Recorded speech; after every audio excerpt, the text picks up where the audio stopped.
3.5 മാസം പ്രായമുള്ള സ്വന്തം കുഞ്ഞിനെ കൊന്നുകളഞ്ഞ ക്രൂരയായ അമ്മ. കൊല്ലം കുണ്ടറ സ്വദേശിനി ദിവ്യ ജോണിയെക്കുറിച്ച് മലയാളികൾ ആദ്യമായി അറിഞ്ഞത് ഇങ്ങനെയായിരുന്നു. വർഷങ്ങളോളം നീണ്ട ചികിത്സകൾക്കും പ്രാർത്ഥനകൾക്കും ഒടുവിലാണ് ദിവ്യ പിന്നീട് തൻ്റെ ജീവിതം തിരികെ പിടിച്ചത്. ഒരു യൂട്യൂബ് ചാനലും ദിവ്യ ആരംഭിച്ചിരുന്നു. ദൈവവചനങ്ങളും ഗാനങ്ങളും നിറഞ്ഞ ആ ചാനലിൽ ഇടയ്ക്കിടെ സ്വന്തം മുഖം കാണിച്ചുള്ള വീഡിയോകളും ദിവ്യ ചെയ്തിരുന്നു. അതിനിടെയാണ് ദിവ്യയുടെ എല്ലാ കാര്യങ്ങളും അറിഞ്ഞ് കണ്ണൂർ ആലക്കോട് സ്വദേശിയായ അജേഷ് മോൻ വിവാഹാലോചനയുമായി എത്തിയത്. അങ്ങനെ വിവാഹവും. 1 വർഷം മുമ്പായിരുന്നു ദിവ്യ ജോണി വീണ്ടും വിവാഹിതയായത്. ഏതാനും മാസത്തെ കാത്തിരിപ്പിനൊടുവിൽ ഗർഭിണിയാണെന്ന സന്തോഷ വാർത്തയുമെത്തി.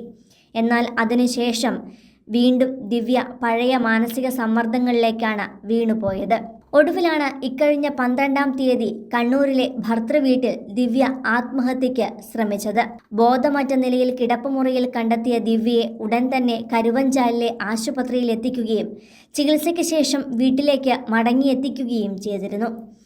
ദിവ്യയെയും കുഞ്ഞിനെയും സുരക്ഷിതമായി തിരിച്ചു വീട്ടിലെത്തിക്കാൻ സാധിച്ചതിൻ്റെ ആശ്വാസത്തിൽ വീട്ടുകാർ ഇരിക്കവെയാണ് ദിവ്യയ്ക്ക് ഹൃദയാഘാതം സംഭവിച്ചെന്ന വിവരമെത്തിയത്. വെറും 30 വയസ്സ് മാത്രമായിരുന്നു ദിവ്യയുടെ പ്രായം.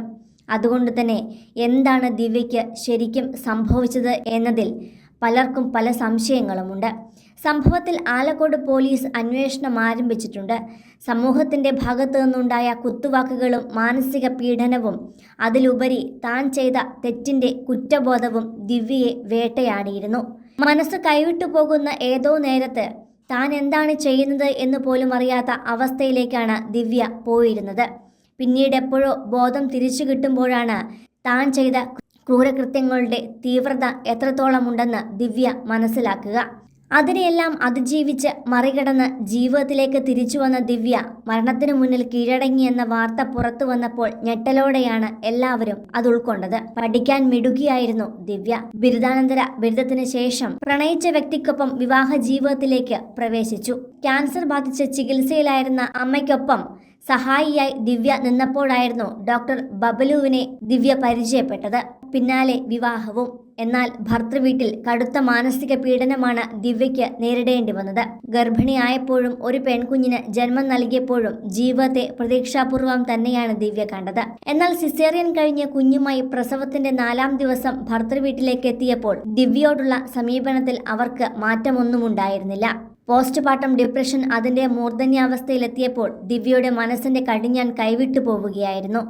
ആദ്യം കുഞ്ഞിനെ ബക്കറ്റിൽ മുക്കിക്കൊല്ലാൻ ശ്രമിച്ചു. പിന്നീട് മനസ്സ് മാറിയപ്പോൾ അതിൽ നിന്ന് പിന്മാറി. എന്നാൽ മനസ്സ് വീണ്ടും കൈവിട്ടപ്പോൾ തലയണ കൊണ്ട് ശ്വാസം മുട്ടിച്ച് ദിവ്യ കുഞ്ഞിനെ കൊലപ്പെടുത്തുകയായിരുന്നു. ഈ സംഭവം നടക്കുന്നത് ദിവ്യയുടെ കുണ്ടറയിലെ വീട്ടിൽ വെച്ചായിരുന്നു. ഉടൻ തന്നെ കുഞ്ഞിനെ കുണ്ടറ താലൂക്ക് ആശുപത്രിയിൽ എത്തിച്ചെങ്കിലും മരിച്ചുവെന്ന ദുഃഖവാർത്തയാണ് കുടുംബത്തെ തേടിയെത്തിയത്. കുഞ്ഞിന്റെ മരണത്തെ തുടർന്ന് ദിവ്യയെ പോലീസ് കസ്റ്റഡിയിലെടുത്തിരുന്നു. ചികിത്സയ്ക്ക് വിധേയയാക്കിയപ്പോഴാണ് കടുത്ത പോസ്റ്റ്മോർട്ടം ഡിപ്രഷനാണെന്ന് മാനസിക വിദഗ്ധരും വിലയിരുത്തിയത്. ഒരുപാട് ചികിത്സയ്ക്ക് ശേഷമായിരുന്നു ദിവ്യ വീണ്ടും ജീവിതത്തിലേക്ക് തിരിച്ചെത്തിയത്. സിനിമ, ഫാഷൻ, ലൈഫ് സ്റ്റൈൽ വാർത്തകൾക്കായി മലയാളി ലൈഫ് സബ്സ്ക്രൈബ് ചെയ്യൂ. ലേറ്റസ്റ്റ് അപ്ഡേറ്റ്സിനായി ബെൽ ബട്ടണും അമർത്തുക.